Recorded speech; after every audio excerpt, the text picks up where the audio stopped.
केरा हाँ चाचा। कैसे देता रहू? 50 रुपया दर्जन चाचा। ए तो बड़ा महंगा हो। अरे भैया प्रणाम। प्रणाम। हमरा के ना पचलनी। अरे हम वह हैं वो मैडम के वजह से रौरा हमरा के धोले रहनी और आज ना देखा इज्जत से 2 रुपया कमाता नहीं। चाचा घरवा में शादी वादी पड़ल बा का? हाँ ही नहीं के बियाह बा। वाह भैया, तब तो सदिया स्कूटी वाली भाभी से उखत हुई ना।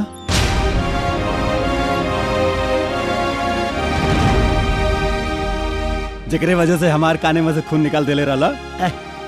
का बकवास करता रही? केरा गेन केरा तक न ताने भैया, लेकिन एगो बात कही, तुहार और मैडम के जोड़ी ना राम और सीता नियन एक नंबर बा, कसम से भैया। चाचा झुलवा लाई। भाई 2 केला हमरा तरफ से। चल।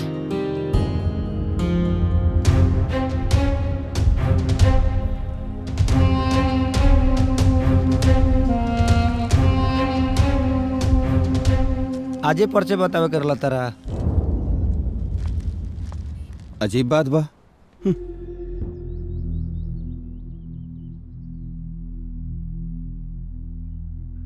Hello hello. हाँ निशा। हाँ अरे अरे तोहरा के एगो बात पता चलल है का?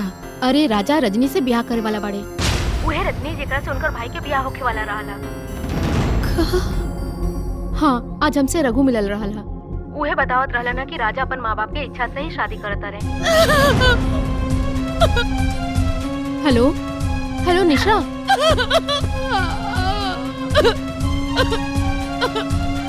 निशा, अरे कहाँ गई बेटा? अरे निशा पहले बात तो सुन। निशा, अरे ना बेटा, कहाँ हो गई? कहाँ गई? अरे कहाँ गई बेटा? निशा, हेलो हेलो निशा, कहाँ हो गई? Hello hello.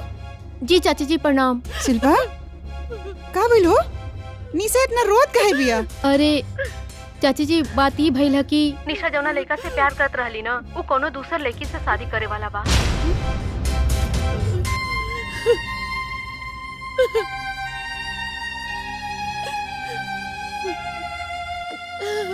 निशा, हम तोर माँ है बेटा, आ तारा से ज्यादा दुनिया देख ले बन।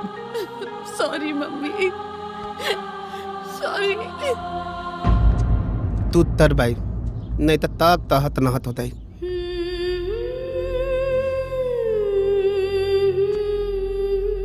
का कर यार, कुछ समझ में नहीं क्या होता। नीता भी तादी तय हो गई ले दायित्व से। अब वो तो तादी ते दिन खुद तरते पली।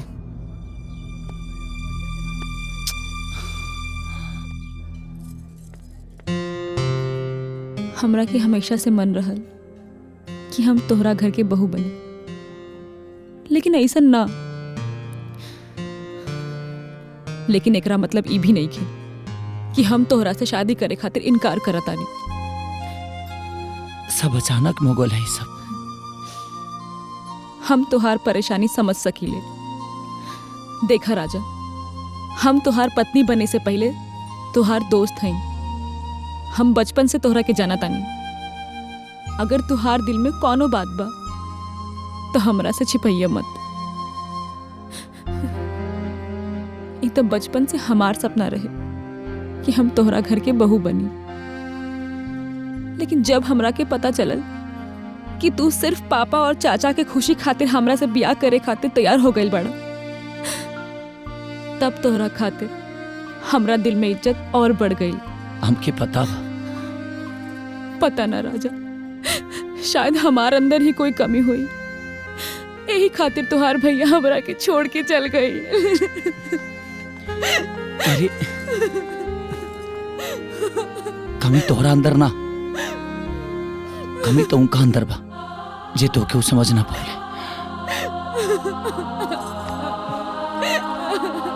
चुप हो जा। निशा अरे हमके सुनो नहीं तो। जाए के। अरे का भइल?